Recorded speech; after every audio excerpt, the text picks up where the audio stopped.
నమస్కారం, welcome to I dream. నేను రమ. ప్రస్తుతం మనతో పాటు ఉన్నారు జ్యోతిష్య ఆగమ వాస్తు పురాణ పండితులు బ్రహ్మశ్రీ క్రొత్తపల్లి సురేష్ శర్మ గారు. గురుగారితో మాట్లాడి మరిన్ని విషయాలు తెలుసుకుందాం. నమస్కారం గురుగారు. గురుగారు, శ్రావణ మాసం రాబోతుంది. శ్రావణ మాసం అనగానే అంతటా పండుగ వాతావరణం నెలకొంటుంది. అసలు ఏంటి గురువుగారు ఈ శ్రావణ మాసం విశిష్టత ఏంటి తెలియచే? ఈ సృష్టి మొత్తం కూడా అమ్మ నడవాలి అంటే జీవులకి ప్రధానమైనటువంటిది ఆహారం. ఆహారం అంటే మనం చూసే డబ్బు లక్ష్మి కాదు. లక్షాధికారైన లవణమన్నమె గాని మెరుగు బంగారంబు మింగబోడు. అంటే కొన్ని కోట్ల కాస్తున్న మెరుగు బంగారాన్ని పెట్టేసి అన్నం తినద్దు అంటే బతకడు. ఆహారమే తినాలి. ఆ ప్రొడక్టివిటీ ఆఫ్ ఫుడ్ ఏదైతే ఉందో అది మనకి ఈ వర్ష ఋతువు అంటే వసంత ఋతువు వెళ్ళిపోయిన తర్వాత, గ్రీష్మ ఋతువులో నేల ఎండబడిన తర్వాత, వర్ష ఋతువులో ముందు గ్రీష్మ ఋతువులో తొలకరి అంటే జ్యేష్ఠ మాసంలో పౌర్ణమి ఏరువాక పున్నమి వస్తుంది. అప్పుడు సన్నటి తొలకరి పడుతుంది ఋతుధర్మం ప్రకారం. అప్పుడు నేలని చక్కగా దున్నగా గ్రీష్మ ఋతువులో దున్నినటువంటిది వర్ష ఋతువులో వర్షం పడుతుంది.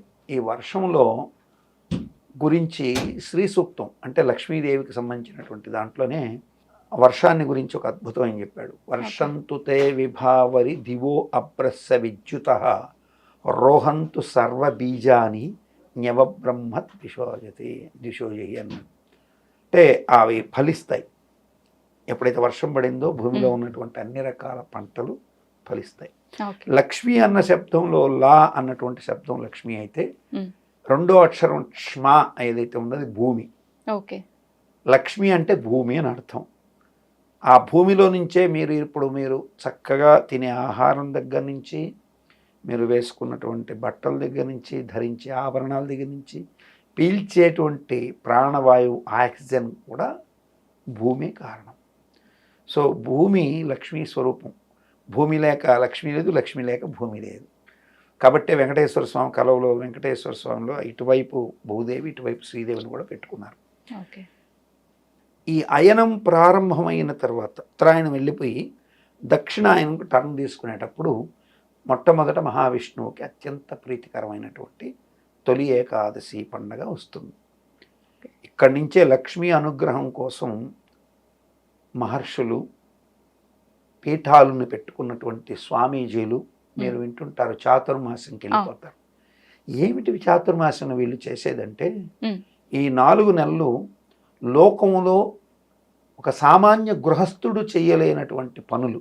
అంటే భగవంతుడికి ఏ కారణం చేత అయినా వీడు 24 గంటలు దేవుడి దగ్గర కూర్చోవాలంటే వాడికి కుదరదు. వీళ్ళు స్వాములు ఎప్పుడూ దేవుడి దగ్గరనే కూర్చుంటారు. అయితే గృహస్థు కోసం ఈ 4 నెలలు అన్ని పీఠాల్లోని స్వాములు చాతుర్మాస దీక్ష పెట్టుకొని తను ఉన్న పీఠం నుంచి పక్కనే ఇంకొక క్షేత్రానికి వెళ్ళిపోతారు. ఈ 4 నెలలు లోకశాంతి కోసం వీళ్ళు అద్భుతమైనటువంటి యాగాలు, ఈ యొక్క పురాణ ప్రవచనాలు, చక్కగా ధర్మ మార్గానికి సంబంధించినటువంటి యజ్ఞయాగాదులు అన్నీ చేస్తారు. చాతుర్మాస్యంలో ఎందుకు చేస్తారంటే విష్ణు అనుగ్రహంతో మొదలు పెడతారు. దాన్ని ఆషాఢ ఏకాదశి దాటంగానే మొదలు పెడతారు.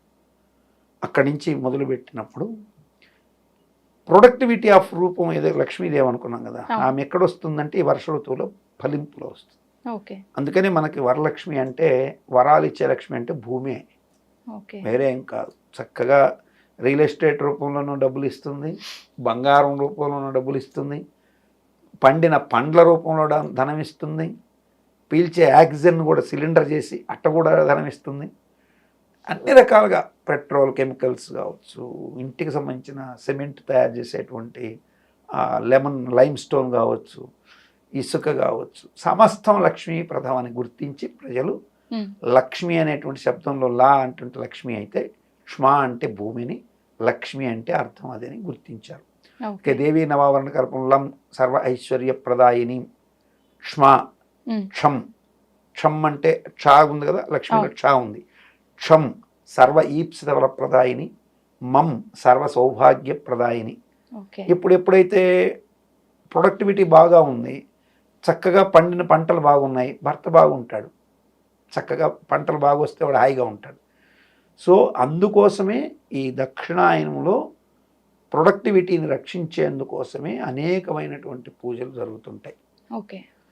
ఈ పంట వచ్చిన తర్వాత కూడా మీరు కావాలంటే చూడండి, వరలక్ష్మీ వ్రతంలో శ్రావణ మాసంలో నియమాలు లక్ష్మీ పూజ ఎంత ఉందో, ఆశ్వీజ మాసంలో నవరాత్రుల్లో కూడా మీకు నవరాత్రుల్లో కరెక్ట్గా విజయదశమి నవరాత్రికి ముందు రోజు మహర్నవమి రోజు ఏ గుడి దగ్గరికి వెళ్ళండి, వాహనం దగ్గరికి వెళ్ళండి, గుమ్మడికాయలు ఇష్టం వచ్చినట్టు కొడుతుంటారుగా, చూస్తుంటారుగా.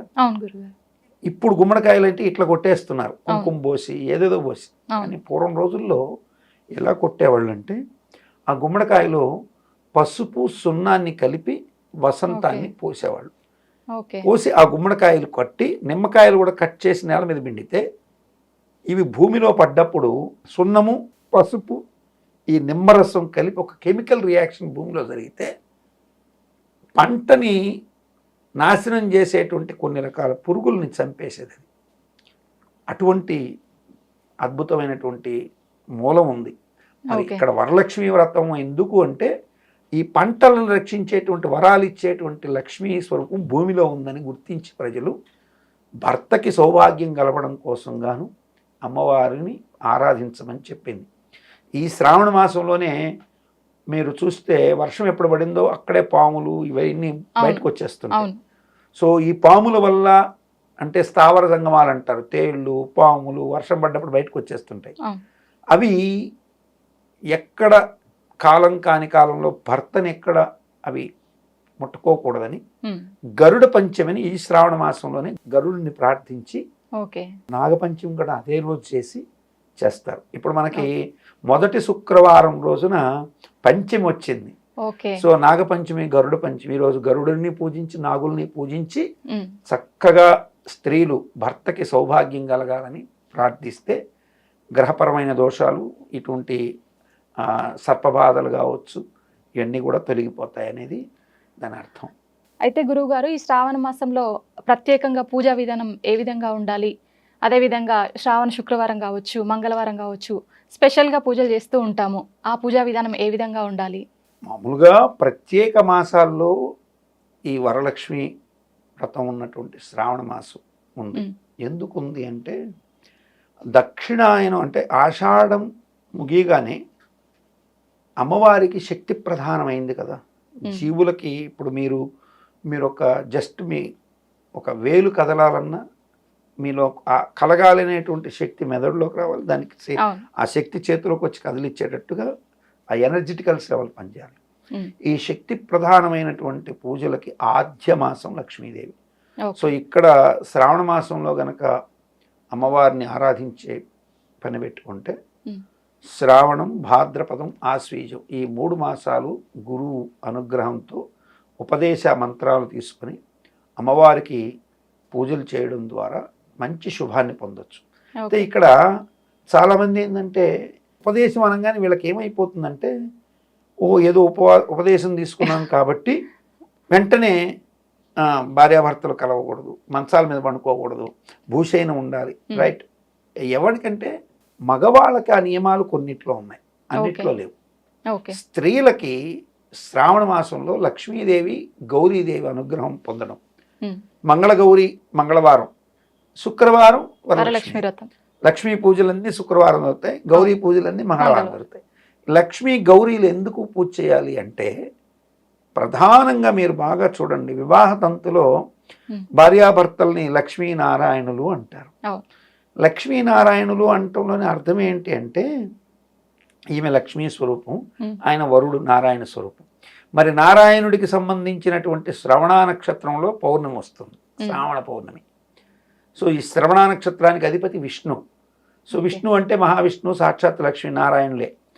సో భర్తకి ఎటువంటి ఇబ్బంది కలగకుండా ఆయన తలపెట్టినటువంటి ధర్మ అర్థ కామ్య యజ్ఞాలు నిర్విఘ్నంగా సాగాలని స్త్రీలు ఎక్కువగా పూజ చేసుకోవడానికి ఉపయోగం ఉన్నటువంటి మాసం ఇది.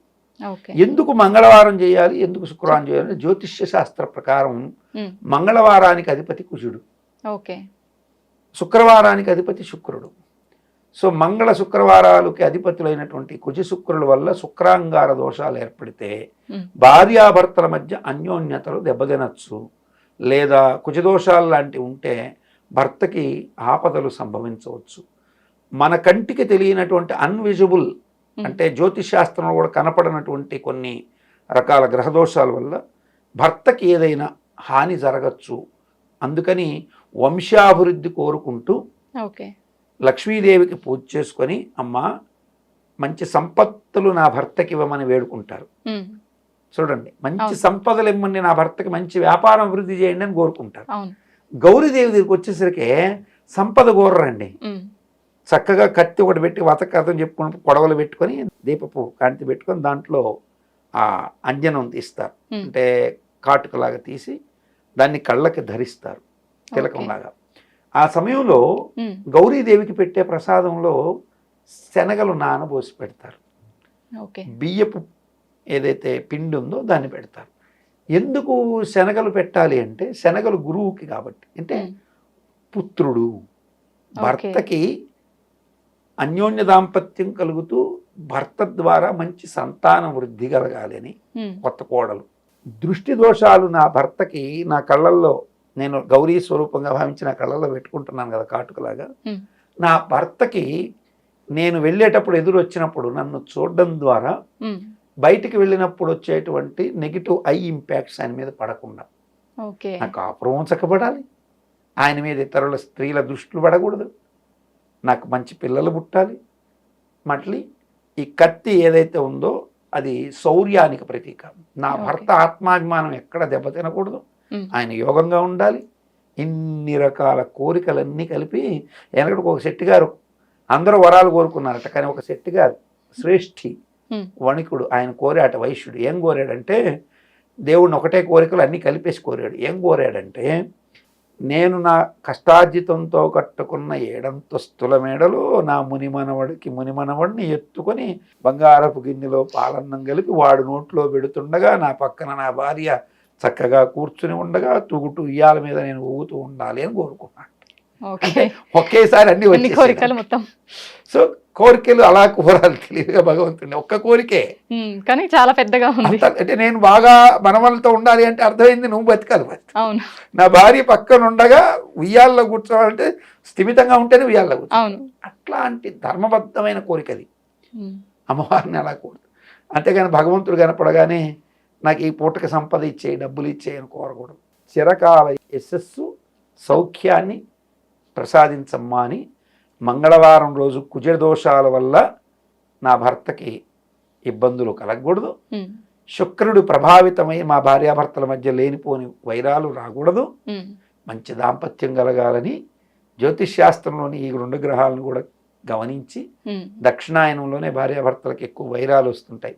ఆషాఢ మాసానికి వెళ్ళి రాలేదు, మీ నెల రోజులు మీ అమ్మగారింట్లో ఉన్నావు, నీ మనసంతా చెడగొట్టేశారు అని అల్లుడు ఫిర్యాదులు చేయకుండా ఉండేందుకు రకరకాల కారణాలు కూడా మనం అన్వయించుకోవచ్చు.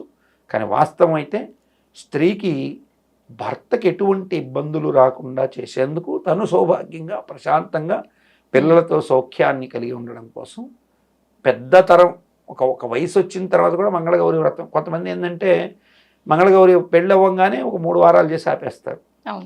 కొంతమంది వరలక్ష్మి వ్రతం మాత్రం అలాగే చేసుకుంటూ పోతుంటారు. మంగళగౌరి వ్రతం కూడా ఆపాల్సిన పని లేదు, ప్రతి సంవత్సరం చేసుకుంటూ ఉండొచ్చు.